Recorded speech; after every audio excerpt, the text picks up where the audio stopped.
Now biodiversity is a very important topic in the European Union. There are a lot of grant programs that finance projects like this because knowing biodiversity and exploring biodiversity, we can know how health is an environment and monitor if there are any anthropological pressure, biotic pressure, and variation in the composition of the species in the different environment can help us to know how healthy is an environment. Also, from the biotechnological point of view, new species can have new properties. So by analyzing the genome of this species, as we are doing in this type of analysis that we are conducting here, it can be possible to understand new function and possible also new molecules that can be used in the pharmaceutical sector as drugs or other type of therapies. ყველა გენში ხომ არის კოდირებული გარკვეული ტიპის ინფორმაციები, ეს ინფორმაცია შეიძლება იყოს ნიშან-თვისებების, ეს ინფორმაცია შეიძლება იყოს იმუნური სისტემისათვის, ეს ინფორმაცია სხვადასხვა მნიშვნელობის შეიძლება იყოს და შესაძლოა რომ სწორედ ისეთი მონაკვეთი იქნეს აღმოჩენილი, რომელიც გარკვეული ტიპის დაავადებაზე ან რაღაც თვისებაზე ახდენდეს ზეგავლენას და მერე ამის გამოყენება მოხდეს, რა თქმა უნდა. ფუნდამენტური მეცნიერების არსი სწორედ ეგ არის, რომ ფუნდამენტური მეცნიერება არ არის მიმართული რაღაცა კონკრეტული, ესე ვთქვათ, პრობლემის მოგვარებაზე. ეს უფრო გამოყენებადი მეცნიერებაა, რომელიც კონკრეტულ მიმართულებაზე არის ორიენტირებული და ცდილობს რომ რაღაცა პრობლემა მოაგვაროს. ფუნდამენტური მეცნიერება გლობალურად ფიქრობს და აზროვნებს და რაღაც იდეებზე არის, უფრო იდეალისტურია, მაგრამ ეს იდეალისტურია მთავარი, რომ მერე იძლევა ხოლმე ძალიან დიდ შედეგებს. The last period in the last year we tried to change this, we did a paradigm shift to bring directly the genomic laboratory to the field where you analyze where you collect the sample. And this was possible thanks to the evolvement of the genomic technologies.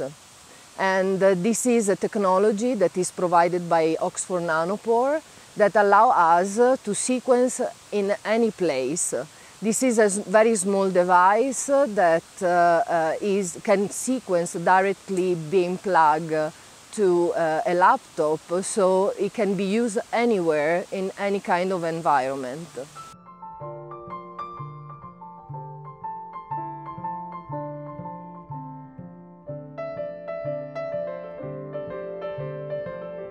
როგორც ამბობენ გამფრენს ვცნობ ჩემი მსახიობებს ცოტა ისე ჟღერს არა მაინც და ესე ხელი გავიქნიე და დავიჭირე და აღმოჩნდა ჩემი გრძელფეხა კოღო ნეფროტომას გვარის სიცოცხლის ხანგრძლივობა მაგალითად ყველაზე მაქსიმუმი არის 4 კვირა ისე 8-9 დღე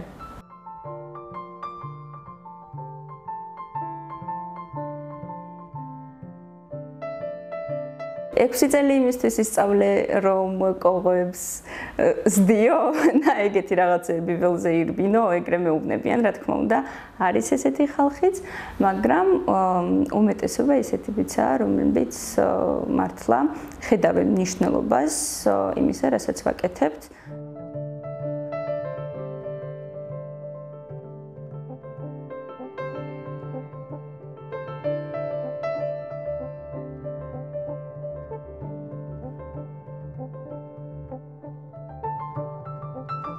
შევსწავლე კოღოებს, გრძელფეხა კოღოებს, ტიპულიდებს, ლიმონიდებს, ან ყველა ესენი ერთ ოჯახში შედიან და მაგ ერთი ძალიან კარგი შედეგი მგონი საქართველოსთვისაც, მეცნიერებისთვის ახალი სახეობა აღმოვაჩინეთ, მე და ჩემმა უცხოელმა კოლეგამ, ბიორნრულიკმა გერმანელმა.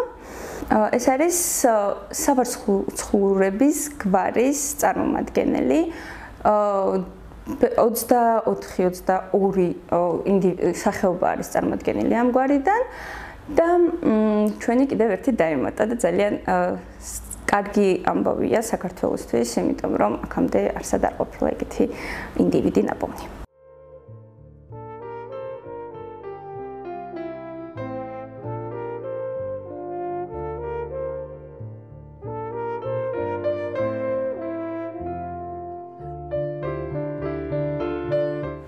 სამდე 300-მდე სახეობა, მაგრამ რა თქმა უნდა, გვჭირდება უფრო დიდი ტაქსონომიური კვლევა, რადგან ეს გრძელფეხება ყოღოები ნაკლებად არის შესწავლილი.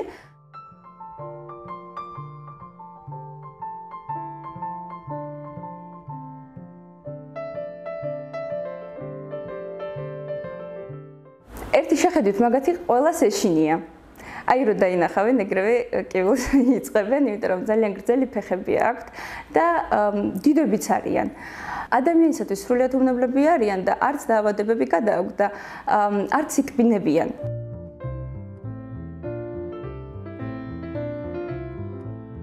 ექსპედიციებშიც დავდივარ. ჩვენ ჯგუფთან ერთად მე მუშაობ კაბულში 2020 წლიდან. და ნუ გვიწევს სიარული ექსპედიციებში დავდივართ, ბევრს დავდივართ კიდევაც და ასევე რადგან ვარ გამოყენებითი გენეტიკოსიც კიდე ლაბორატორიაშიც მუშაობაც მიწევს.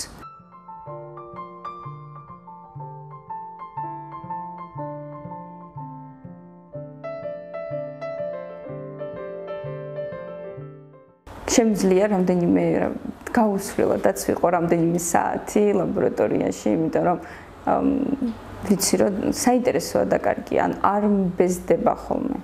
ან კარგი შედეგი რო გაქვს, მაგალითად იგივე სტატიები, ძალიან ეს არის საამაყო შენთვისაც და აი სტიმულს გაძლევს იმისათვის, რომ კიდევ რაღაცა გააკეთო და კიდე რაღაცა აღმოაჩინო და ბედნიერი ვარ იმითი, რასაც ვაკეთებ.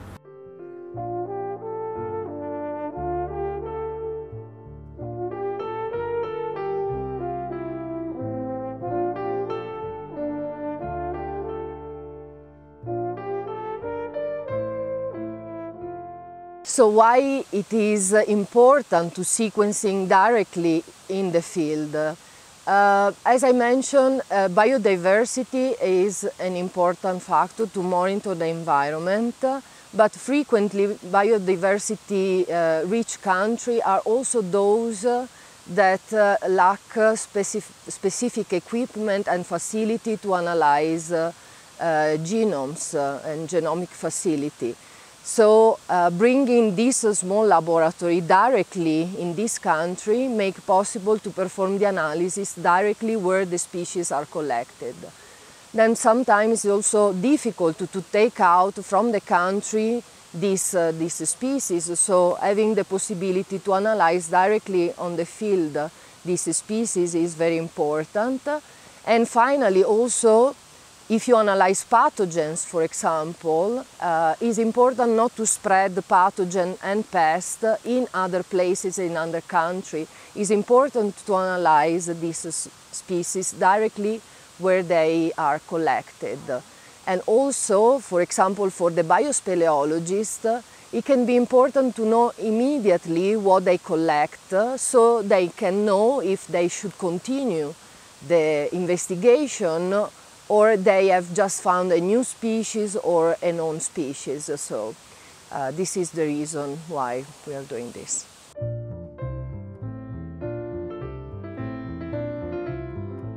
ჩემი სამაგისტრო ნაშრომი იყო ანაკონდების შესახებ, არა საქართველოს გოლების, არამედ ანაკონდის შესახებ, რომელიც სამხრეთ ამერიკაში არის გავრცელებული და ყავს 4 სახეობის მსოფლიოში და ჩვენ გვაინტერესებდა ნამდვილად იყო თუ არა ეს 4 სახეობა თუ უბრალოდ ყავს მხოლოდ 2 სახეობა. და ჩვენ ლაბორატორიაში პირველად მსოფლიოში 2 მცირე ანაკონდის დნმ-ის თანმიმდევრობის მიღება მოხერხდა და შემდგომ უკვე ფილოგენეტიკური ანალიზით მოვახერხეთ ამ 4-ვე სახეობის ერთად ნათესაური კავშირების დადგენა. ნახეთ თუ როგორ არიან ისინი ერთმანეთთან კავშირში და როდის გამოიყო ერთი სახეობა მეორე სახეობას. წელს მაგალითად ძალიან კარგი საშუალება მომეცა როგორც გენეტიკოს ახალი თაობის სეკვენირების შესწავლის. გავაკეთე დნმ ბიბლიოთეკები და უკვე მივიღეთ შედეგი სიკვენსები დნმ თანმიმდევრობები მივიღეთ და გავდივარ კურსს ბიოინფორმატიკის, რომელიც უკვე მომცემს საშუალებას ამ ჩვენი მიღებული თანმიმდევრობების დამუშავების და შემდგომი მათი შესწავლის.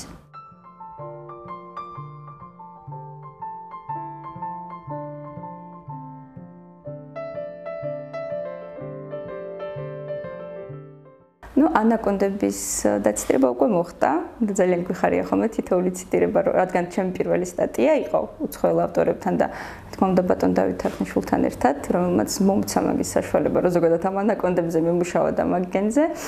აი თითოეულ ციტირებას ისე ვუყურებ, რომ ძალიან მიხარია, რომ ვიღაცა კითხულობს და უნდა რომ გამოიყენოს როგორც სამეცნიერო ნაშრომის თავისი სამეცნიერო ნაშრომის დასამტკიცებლად ჩვენი ნაშრომი.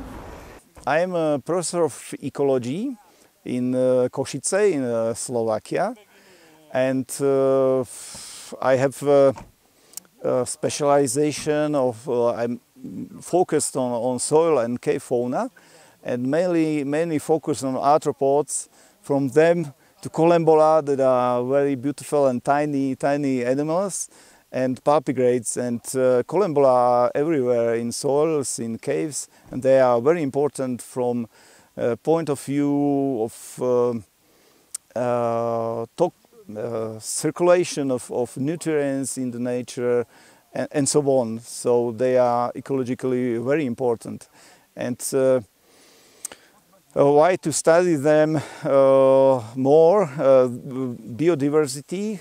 We are trying to recognize the species, so biodiversity is telling us something about the quality of the environment. If we find there a lot of species, the environment is undisturbed. If we find there some endemic species that are confined to a smaller area, those are unique species and we need to protect them. So this is my education and professional focus.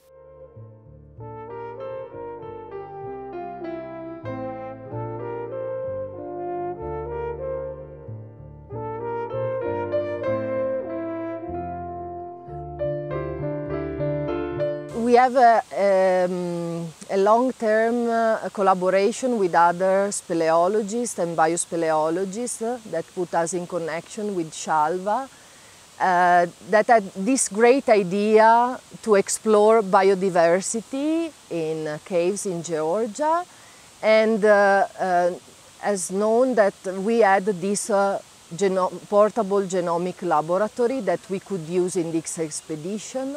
So he asked us to take part to this great National Geographic project to help them to characterize new species, and that's why we are here.